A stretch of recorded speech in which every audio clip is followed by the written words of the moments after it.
Last week, the Mini turned up in all of its glory, lovely and rusty as you can see. We pulled it to pieces and we also started doing a bit of welding work after seeing how much rust there really was. Well, today we're going to continue with the big bogey, but first we need to put together a nice new shiny tool. That's right, it's shiny new tool day, and I've sprayed it pink because it came in bare metal, and pink's a nice enough colour. I have no idea. It felt like a good idea at the time. This tool is going to vastly simplify the whole process of working on this green rusty Mini body. You can get away without using this. It's just a heck of a lot more of a pain in the derriere. You could lay on your back and do it all, or you could also lay the Mini onto a mattress. I've seen that happen before, but for me, this seemed like a good idea because basically when I got the car, I emailed rolloverjigs.com. It was a Sunday night, and they replied within 5 minutes, and it was so quick, the reply, that I didn't even have time to think about it. And before I knew it, I had a shiny new tool on its way to me. It's going to be useful because it's not just this car that it'll work with. I'll be able to use it for other projects in the future. So, you know, it's a win-win situation. So the front mount of it fits to where the subframe fits to on the Mini on the top, and then it goes over to the steering rack points on here. The downside is you can't have anything in the engine bay or it won't fit. The back of it gets a bit more complicated because this is designed for a saloon type of Mini because that's the most popular, but you get this extra bar for travellers and estates and vans and pickups, and then it says to bolt it on, but now I know how to weld it. It was quicker and easier just to weld it. Now you put it onto the self-loader, which is basically just a really long screw on the front and the back, which means you can wind it up to the top. I had an impact driver next to me, but it was really noisy, and I just liked the feeling of doing it all by hand. It was quite nice. When it's at the top, you bolt it in and you're pretty much done.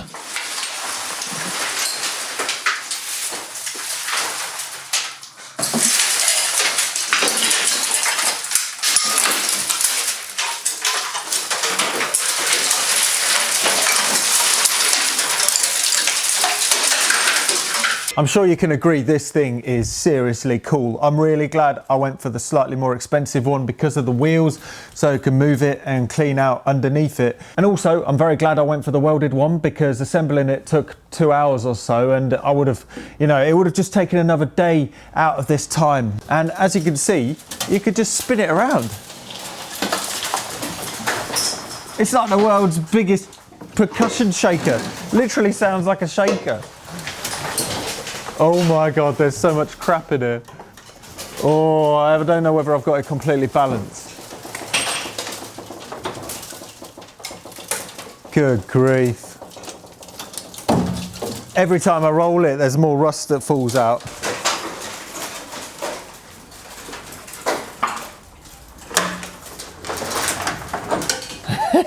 Keep rolling, rolling, rolling, rolling. Why keep rolling, rolling, rolling, rolling? Come on.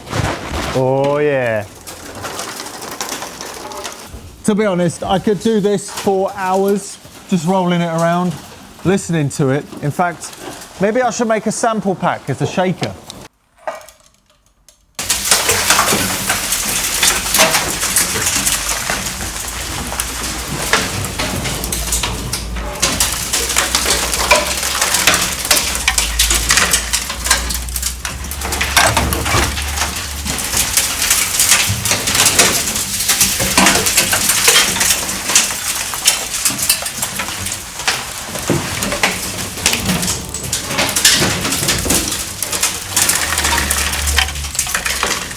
Now that's done, we can get it out, give it all a sweep and bring it back in either way round, which is good. But first we're going to focus on the rusty bits that are down here. The whole bottom of this panel is clinging on for dear life, so we've got to replace it. We're not going to look at that door at a minute, but we're going to look at the doorstep because it actually comes away. The tab that connects it to the floor is non-existent anymore. So what we're going to do is we're going to use a replacement panel that goes along the whole bottom of it. This is one of them in this shot from the first video. So first we're going to cut out all of the bad bits of the doorstep, and that ended up being pretty much all of it, and then the whole of the back of that part because it was rusted across the whole bottom. I cut the repair panel in half because there is a seam on the original panel right there that I wanted to maintain, and it just annoyed me that the replacement panel didn't have that. So after measuring it and making sure it was all in the right place, we weld it all in, and this was my first experience of welding panel to panel on the outside of something.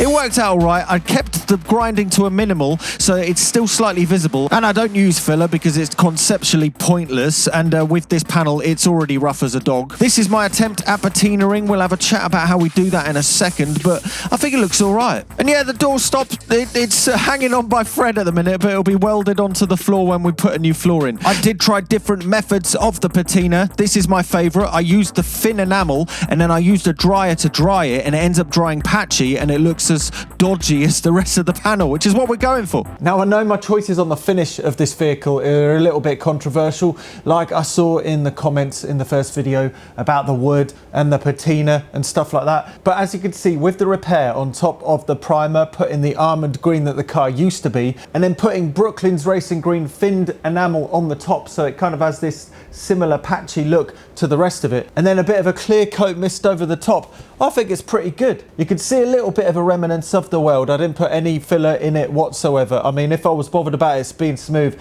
I would have put a tiny bit of filler over that and sanded it down, but looking at how bad the rest of the panel is, that mainly adds to it. And honestly, with the dings, the dents, the surface rust on this panel, the most economical way of getting this back to the brand new look, if you wanted that, would probably be replacing this whole panel, which is about 250 quid. I know it adds up. But sticking to the plan of keeping it rough and ready, I think this is working pretty well. Now, thanks to the rollover jig, we can flick the car over at a moment's notice if we want to remove the fuel tank and clean the underseal off of the underside. So how I do this is I get a paint scraper and a heat gun and just a lot of elbow grease. The underseal was on thick, but it was doing its job because what was underneath was proper metal. However, the bits that were missed, they were rusty. Look at that. Ooh. But before we inspect, let's appreciate the soundtrack.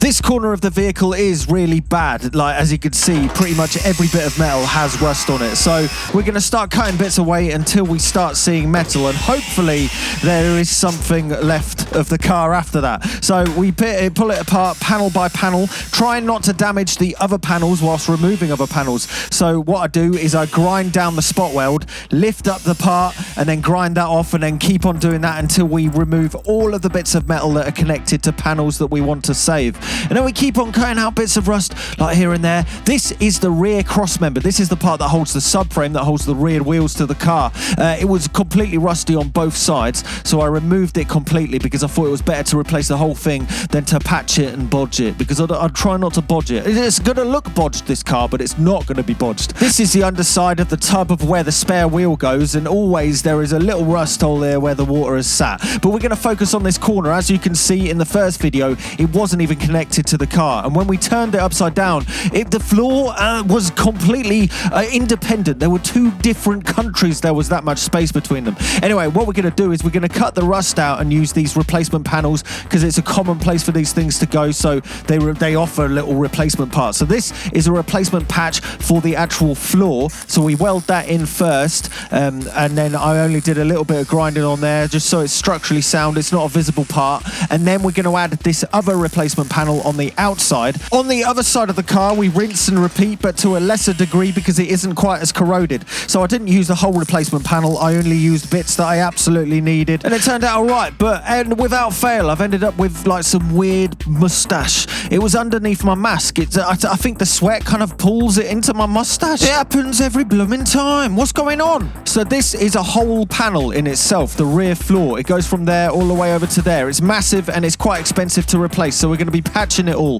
This part was quite difficult. I spent ages trying to build a single panel and it just went wrong. I turned the camera off and put it into 3 pieces and then bent them to all of the contours of the actual boot and did it like that. It worked out quite nicely. As you can see, it's not a visible part, so I left all of the weldings very minimally grinded. The other side of the car is exactly the same, but to a lesser extent. It's only the vertical part of the floor panel. So after grinding it down, I made a little bit of a patch which had a bend in it, a 90-degree bend for the tab, welding that in, and now both of the corners are nice and solid. Now we're going to go for the replacement brand new rear cross member.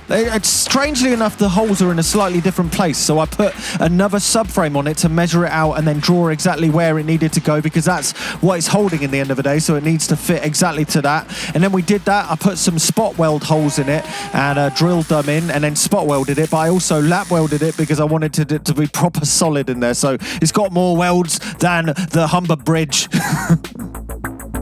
So we're going to be keeping the whole rear floor panel. It was only rusty here and up there. The rest of it is solid, and I don't even think you can get these. So I'm glad that it was only rusty here and here. But as you saw, all of the pieces of metal right here were pretty much completely rusted. The rust traveled from the corners and started going into the middle, and it added significant rust to all of the separate panels that were on the back of here. So we have to replace them all basically. So I ordered all of these from Summerford Minis. We've got the rear valence panel, that's this one here, that's £30. We got this one, which is the central rear valence, and that is 50 quid. 50 quid for this bit of metal.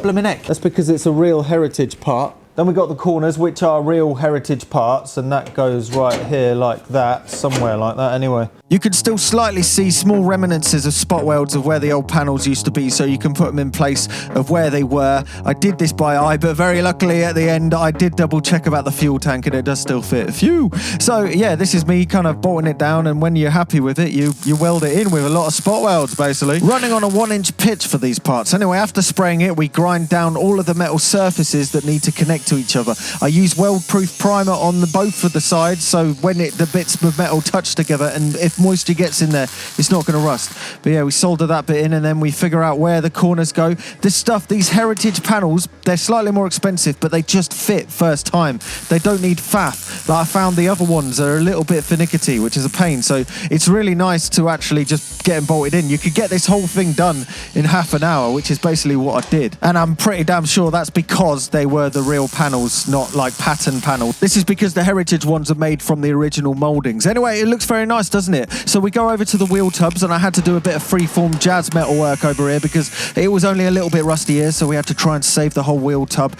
And yeah, there's multiple bits of metal that go in there to make it fit the contour right. And then we go into the closing plate for the valence, and as you can see, I spot welded it from the back and then spot welded it from the front, grinding it down, and yeah, that's pretty much that side done.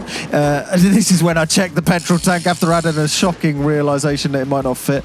Anyway, after that we do the wheel tub on the other side, exactly the same. It was rusted in pretty much the same manner, and then this is me drilling holes for the spot welds to put the closing plate in. It was a very small part, so I actually did this by eye. I didn't measure where the spot welds were, and that's spraying some weld-proof primer onto it, and there we go. And bish bosh bash, whack out the welder and you're done. Lovely.